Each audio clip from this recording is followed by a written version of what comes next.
स्वागत है आपका एमसीएस क्लासेस में। आज का हमारा टॉपिक है डब्ल्यूएचओ। डब्ल्यूएचओ का पूरा नाम है world health organisation. WHO UN के द्वारा चलाया जाता है और ये इसका मेन काम ये होता है कि पूरी दुनिया में या वर्ल्ड वाइड डिजीज को रिसर्च करना और डिजीज के ऊपर ये रिसर्च करना कि कौन सी डिजीज एक बहुत बड़ी महामारी है या कौन सी डिजीज ऐसी है जिसको स्टेट या कंट्री अपने लेवल पे सॉल्व कर पा रहे हैं या फिर जिसका डेथ रेट बहुत कम है। नेक्स्ट जो डब्ल्यूएचओ है वो वर्ल्ड हेल्थ डे के रूप में अपना 7 अप्रैल को अपना डे मनाता है, क्योंकि जो वर्ल्ड हेल्थ ऑर्गेनाइजेशन का फॉर्मेशन हुआ था वो हुआ था 7 अप्रैल 1948 को। तो इस दिन वो अपना वर्ल्ड हेल्थ डे मनाता है। दूसरा इसका जो हेडक्वार्टर है वो है जेनेवा स्विट्जरलैंड के अंदर। इसके खुद के अपने रीजनल ऑफिस हैं 6 और वर्ल्ड वाइड इसके जो फील्ड ऑफिस हैं वो है 150 यानी कि 150। अब जो डायरेक्टर जनरल है इसके वो है टेड्रोस एडहानोम जो कि इथियोपिया के हैं। इन्होंने कोविड-19 के टाइम पे बहुत ही बेहतरीन काम किया था, जिसको देखते हुए इन्होंने वर्ल्ड वाइड अधिक से अधिक कोविड के बारे में जानकारी पहुंचाने का काम किया। डायरेक्टर जनरल जो टेड एडहानोम है उन्होंने चाइना से लेकर इंडिया तक जितने भी बड़े पॉपुलेटेड कंट्रीज हैं उन कंट्रीज को पहले ही कोविड-19 के बारे में आगाह कर दिया था कि ये एक बहुत बड़ी एपेंडेमिक के रूप में आने वाला है। इसके लिए आप अपने देश में सुरक्षा कवच बनाए रखिए।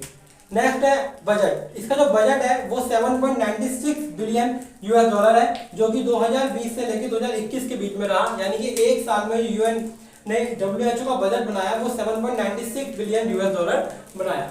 इसकी जो अचीवमेंट है, इसकी अचीवमेंट है number 1 eradication of smallpox. Smallpox एक बहुत ही खतरनाक बीमारी हुआ करती थी जो कि अभी भी होती है, बट इसकी जो अब जो डेथ रेट है वो बहुत कम है, क्योंकि जो स्मॉल पॉक्स था उसमें छोटे छोटे बॉयल्स जो है वो पूरी बॉडी में बन जाते हैं और जो उसके लिए इन्होंने वैक्सीन का इन्वेंशन किया। नेक्स्ट है इरेडिक्शन ऑफ पोलियो। पोलियो के लिए पूरा विश्व इस अभियान में लगा रहा और भारत में इसको 2 बूंद जिंदगी के रूप से भी जाना जाता है। और पोलियो का जो वैक्सीनेशन अगर ना किया जाए तो इससे कई प्रकार के फिजिकली हैंडीकैप या डिसेबिलिटी लोगों को हो सकती है। कम्युनिकेबल डिजीज पे डब्ल्यूएचओ अब करंटली वर्किंग कर रहा है, जिसमें नंबर 1 है एचआईवी यानी कि एड्स। अगर हम एचआईवी और एड्स की बात करें तो इस पे हमारा खुद का एक अलग से वीडियो बन सकता है बहुत बड़ा, लेकिन अभी बस इसकी वैक्सीन के बारे में पूरी दुनिया में बात चल रही है, क्योंकि अभी इसकी दवाइयां तो बनी है लेकिन इसकी दवाइयां सिर्फ इसके वायरस को कंट्रोल कर सकती है लेकिन मार नहीं सकती। नेक्स्ट है इबोला वायरस, जो कि अफ्रीका के जंगलों से फैला, जहां जो पहले एनिमल्स को हुआ करता था और धीरे धीरे ये अफ्रीका के लोगों को होने लगा और धीरे धीरे ये यूरोप की किसी कंट्रियों और अमेरिका तक फैल गया। नेक्स्ट है कोविड-19। कोविड-19 एक ऐसा वायरस था जिसके बारे में शायद ही ऐसा कोई बच्चा हो जो ना जानता हो। कोविड-19 ने लगातार 3 सालों तक पूरे विश्व में प्रकोप बना के रखा, जो आज भी जारी है। आज भी कई कंट्रीज ऐसी हैं जो कोविड-19 से उभर नहीं पाई या फिर ओवरकम नहीं कर पाई। इसके लिए भी डब्ल्यूएचओ ने बहुत बड़ी मुहिम चलाई और पूरे विश्व को कोविड-19 के वायरस से जागरूक किया और लगातार इसके आने वाले नए से नए वेरिएंट के बारे में बहुत जल्दी से जल्दी लोगों को बताया। डब्ल्यूएचओ के बारे में हम क्या कहेंगे, इसका मलेरिया के ऊपर भी ये काम कर रहा है ताकि मलेरिया की वैक्सीन बन सके, ताकि मलेरिया से भी जो डेथ रेट है वो पूरे विश्व में बहुत ज्यादा है, क्योंकि मच्छर एक ऐसे इंसेक्ट है जो कि कभी भी एक धरती से कभी गए नहीं और ना ही जाएंगे। इसलिए मलेरिया के लिए वैक्सीन बनाना बहुत जरूरी है डब्ल्यूएचओ के लिए। नेक्स्ट है ट्यूबरक्लोसिस। ट्यूबरक्लोसिस भी एक ऐसी बीमारी है जो बहुत तेजी से लोगों के बीच में फैलती है और ट्यूबरक्लोसिस से डेथ रेट बहुत ज्यादा है। तो अगर ट्यूबरक्लोसिस की बात करें तो इसकी पिल्स तो है और इसकी वैक्सीन भी है, बट ये अभी भी इससे डेथ रेट बहुत ज्यादा है, क्योंकि लोगों के बीच में इसको लेकर अभी भी जागरूकता बहुत कम है। अगला जो टारगेट है इसका नॉन कम्युनिकेबल डिजीज, जिसमें कि हार्ट डिजीज और कैंसर आते हैं, जिनके लिए डब्ल्यूएचओ लोगों को बैलेंसिंग डाइट के बारे में या अच्छे से अच्छे न्यूट्रिशन के बारे में लोगों को जागरूक करता रहता है और उन्हें बताता रहता है कि उनको हार्ट डिजीज से बचने के लिए किस प्रकार की एक्सरसाइज करनी है, योगा करना है या डेली का मेडिटेशन करना है। तो जो भी डब्ल्यूएचओ है इसके बारे में जो प्रश्न आपके पेपर में या किसी भी एग्जाम में पूछे जा सकते हैं तो वो यही पूछे जा सकते हैं कि डब्ल्यूएचओ का पूरा नाम क्या है, डब्ल्यूएचओ का फॉर्मेशन कब हुआ, या फिर डब्ल्यूएचओ का हेड ऑफिस कहां पर है, या डब्ल्यूएचओ के हेड ऑफ डिपार्टमेंट कौन है, या डब्ल्यूएचओ के कितने वर्ल्ड वाइड ऑफिसेज हैं और कितने उसके रीजनल ऑफिसेज हैं और वो किन किन अचीवमेंट पे काम कर रहा है। डब्ल्यूएचओ के अचीवमेंट की बात अगर हम बात करें कि डब्ल्यूएचओ अगर एक फील्ड में वीक हो रहा है तो वो इसलिए वीक हो रहा है क्योंकि जो यूएसए है, यूएसए अकेले यूएन को हाफ ऑफ द कंट्री के पूरे वर्ल्ड के हिसाब से half of the budget USA अकेले देता है, यानी 14.67% बजट अकेले यूएन को यूएसए देता है। तो जो यूएसए की जो पेपर है, पेपर मतलब US presidents emergency plan for AIDS relief and dozen of public and private partnership जो है, इस प्रकार के जो छोटे मोटे संगठन है जो यूएसए ने कई और कंट्रियों से मिलकर बनाए हैं जो कि एड्स के ऊपर या अन्य डिजीज के ऊपर काम कर रहे हैं, तो उसको लेके डब्ल्यूएचओ अब वीक होता जा रहा है, क्योंकि डब्ल्यूएचओ के अंदर जो पार्टनर्स की कमी है वो धीरे धीरे सबकी संख्या कम होती जा रही है और जो पेपर है उसके अंदर उसकी संख्या बढ़ती जा रही है।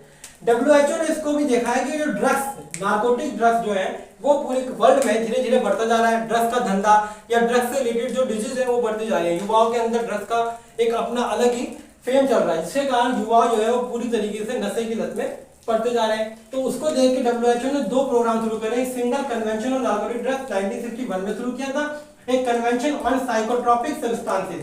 इस साइकोट्रोपिक सब्सटेंसेस का मतलब ऐसे सब्सटेंस है जिनका प्रयोग करके या तो आप इन चीजों का प्रयोग कर देखेंगे कि ये जो खाने वाने की चीजें हैं इनके अंदर इनका प्रयोग हो रहा है ताकि लोगों को ड्रग्स का एडिक्ट बनाया जाए। इसके लिए भी 1971 में डब्ल्यूएचओ ने एक दूसरी कमेटी बनाई।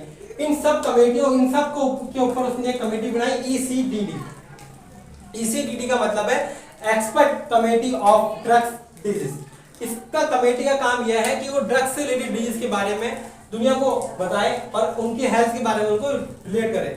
अगला है WHO plus world bank. WHO world bank के साथ मिलकर भी एक प्रोग्राम चलाता है जिसको हम बोलते हैं IHP-1।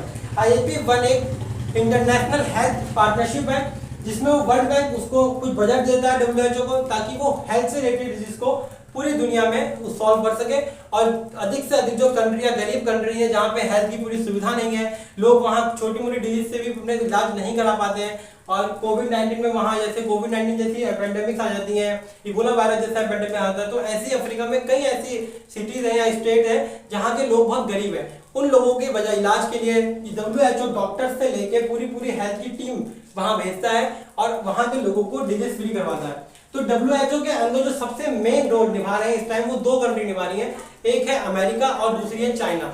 चाइना का धीरे धीरे बढ़ता हुआ जो वो इंटर्नशिप है डब्ल्यूएचओ के अंदर, वो डब्ल्यूएचओ को और ही मजबूत बनाता जा रहा है और अमेरिका की जो भूमिका है वो डब्ल्यूएचओ के अंदर धीरे धीरे कम होती जा रही है, क्योंकि जो चाइना का बजट है, चाइना अधिक से अधिक बजट यूएन को देता है और यूएन वहां से डब्ल्यूएचओ के लिए उस बजट को निकालता है। तो अभी कोविड-19 के समय चाइना ने यही किया, चाइना ने अधिक से अधिक बजट डब्ल्यूएचओ को मुहैया कराया, जिसके तहत डब्ल्यूएचओ के द्वारा उसे किसी प्रकार का कोई भी उसके ऊपर केस या किसी प्रकार से कोई फटकारों से नहीं पड़ी और इतनी बड़ी महामारी से पूरा देश पूरा दुनिया जो है वो उसे झेलती रही और इसमें एक बार भी किसी ने चाइना को इसके ऊपर दोष नहीं दिया।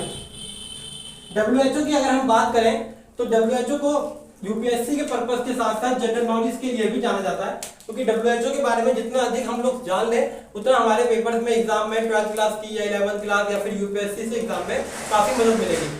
तो डब्ल्यूएचओ का जितना ही मैंने आपको आज बताया है इसमें मेन जो क्वेश्चन उसके बनते हैं वो यही बनते हैं कि डब्ल्यूएचओ क्या है, डब्ल्यूएचओ का हेडक्वार्टर कहाँ है, डब्ल्यूएचओ में कितने रीजनल ऑफिसेज हैं, डब्ल्यूएचओ क्या काम करता है, डब्ल्यूएचओ कितने चीजों के लिए काम करता है। अब डब्ल्यूएचओ ने क्या करा है, डब्ल्यूएचओ ने अपनी अलग अलग कमेटियां बना रखी है। अगर लिपरेसी कमेटी की बात करें, किसी को लिपरेसी है जिसको हम यहाँ पे क्रिस्ट रोग कहते हैं भारत में, तो उसके लिए भी डब्ल्यूएचओ ने अपनी अलग कमेटी बनाई है।